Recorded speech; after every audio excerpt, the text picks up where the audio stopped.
ဝါသနာနောက်ကိုလာပြီးမှအောင်မြင်လာခဲ့တဲ့ KFC ရဲ့ဖခင်ကိုလိုနဲ့ဆန်းတဲ့အလုံးမျိုးစုံကနေအကြောင်းမျိုးမျိုးကြောင့်ထုတ်ပယ်ခံခဲ့ရတာအသက်88နှစ်အရွယ်ရောက်မှဘီလီယံနာဖြစ်လာခဲ့တယ်သူ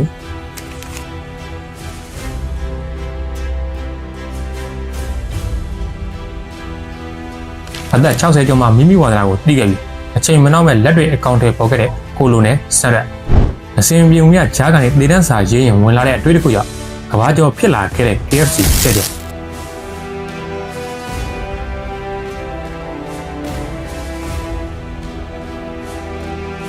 ဘီလီယံနာဖြစ်မလာခင်ကိုလိုနဲ့ဆန်းတဲ့ကတော့1890ခုနှစ်စက်တင်ဘာလ9ရက်နေ့မှာ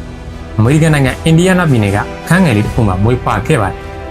။ဒီပြည်စုံတဲ့မိသားစုကနေမွေးဖွားလာခဲ့တာမဟုတ်ခဲ့ပဲ။အခက်ကျန်းတဲ့မိသားစုကြားကနေကြီးပြင်းလာခဲ့ရတာပါ။ဖခင်ဖြစ်သူကသူ့အသက်9နှစ်သားမှာဆုံးရှုံးခဲ့ရပြီးမိခင်ဖြစ်သူကနောက်ယောက်ျားယူခြင်းပထွေးနဲ့တူတူနေပြီးကြီးပြင်းခဲ့ရပါတယ်။ဒီလိုနဲ့အသက်10နှစ်အရွယ်ရောက်မှာခွန်နဲ့ကြောင်းထွက်ခဲ့ပြီး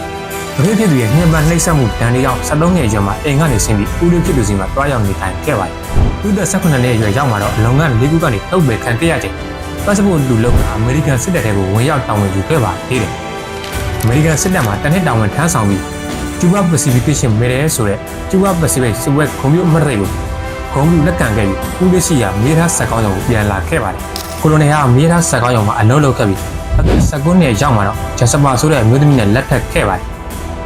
မြေသားရုံမှာ3နှစ်လှုပ်ခဲ့ပြီးလောက်ပေါက်ကိုင်းတအုပ်နဲ့ခိုက်ရဖြစ်သွားခဲ့တာအလောက်ကိုင်းထုတ်ပယ်ခံခဲ့ရပါတယ်။ဒီလိုနဲ့အသက်30ရွယ်ရောက်မှာတော့ကိုလိုနယ်ဟာအိုဟိုင်းယိုမြစ်ပေါ်ရှိလေကရုကုမ္ပဏီမှာအစုရှယ်ယာထည့်ခဲ့ပြီးကုမ္ပဏီရဲ့ CEO ဖြစ်လာခဲ့ပါတယ်။အဲဒီနောက်မှာတော့လူဟာအစုရှယ်ယာ2200ကိုထုတ်ယူခဲ့ပြီးမြောက်ကာရိုလိုင်းနာက HB မှာရှိတဲ့မော်ဒယ်တစ်ခုကိုဝယ်ယူခဲ့ပါတယ်။ကိုလိုနာရဲ့ကံကျိုးပြီလို့ပြောရမလားပဲ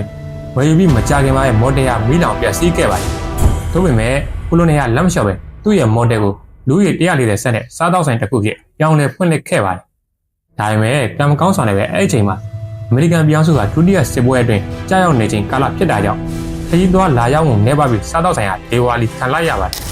။တဘာဝလုံးအစမပြေမှုတွေများစိတ်ဓာတ်တွေကြအသက်မရှင်ချင်းတော့တာကြောင့်ဒေသန်းစာရေးနေချိန်မှာအတွေ့တစ်ခုဝင်လာခဲ့ပါတယ်။ငါဘဝမှာအများကြီးကိုကြော်ဖြတ်လာခဲ့ပြီးပြီ။ဒါပေမဲ့ငါဝန္ဒနာပါရအလုပ်ကိုလောက်ရသေးပါလားဆိုပြီးအတွေးဝင်လာကဝါသနာကိုစတင်အကောင့်ထဲပေါ်ပါတော့တယ်။သူ့ရဲ့အလုပ်ကိုတော့ကန်တူကီမြို့လေးမှာစတင်ခဲ့ပြီးသူ့ရဲ့ကျန်းကျင်တဲ့ဟင်းအမိုးကြိုင်17မျိုးနဲ့ရောဆက်ပြီးကြော်ထားတဲ့ကြက်ကြော်ကိုကန်တူကီမှာရှိတဲ့သူ့ရဲ့တငချင်းတွေကိုစတင်ရောင်းချရာကနေကန်တူကီဖရန့်ချစ်ကင်းဆိုတဲ့စီကြက်ကြော်ဖြစ်လာခဲ့တာပါ။အဲဒီနောက်ပိုင်းမှာတော့ပထမဆုံးအနေနဲ့နိုင်ငံခြားဆိုင်ခွဲကိုကနေဒါမှာဖွင့်လှစ်နိုင်ခဲ့ပြီးအဲဒီနောက်မှာတော့ UK, ဩစတြေးလျ, မက္ကဆီကိုနဲ့ဂျမေကာတို့မှာဖွင့်လှစ်ခဲ့ကမူပိုင်ခွင့် Tiger Licking Cook ဆိုတဲ့အမှတ်တရကိုလည်းရရှိခဲ့ပါတယ်။အသက်23နှစ်အရွယ်မှာတော့ KFC ရဲ့အမြတ်ဝင်ငွေဟာ2 မီလီယံအထိရရှိနေပြီလေဖြစ်ပါတယ်။2015ခုနှစ်ဇွန်လအရောက်မှာတော့ KFC ကြက်ကြော်ဟာမြန်မာနိုင်ငံကရန်ကုန်မြို့ဘူတထောင်လမ်းမပေါ်မှာပထမဆုံးအကြိမ်ပြဖွင့်လှစ်ခဲ့ပါတယ်။ကိုလိုနယ်ရဲ့စူးစမ်းမှုတွေကြောင့်ပဲသူဟာအသက်80ကျော်မှာ KFC ရဲ့အမြတ်ဝင်ငွေပေါင်းများစွာနဲ့ဘီလီယံနာတစ်ထည့်ကြီးဖြစ်လာခဲ့ပါတယ်။ဒါပေမဲ့ကိုလိုနယ်ဟာဘီလီယံနာဆိုတဲ့နာမည်သားကြံခဲ့ပြီးသူ့ရဲ့ပန်ဆိုင်မှုတွေကိုခြံထားခဲ့တာအသက်60မှာပဲဆုံးပါသွားခဲ့ရပါတယ်။သူတည်ဆုံးချိန်မှာတော့ KFC ကြက်ကြော်ဆိုင်ဟာနိုင်ငံပေါင်း40ကျော်နဲ့ဆိုင်ခွဲပေါင်း6000ကျော်ရှိခဲ့တာတစ်နှစ်လအမြတ်ဆုံးငွေ2 ဘီလီယံလောက်ထိရရှိနေပြီလည်းဖြစ်ပါတယ်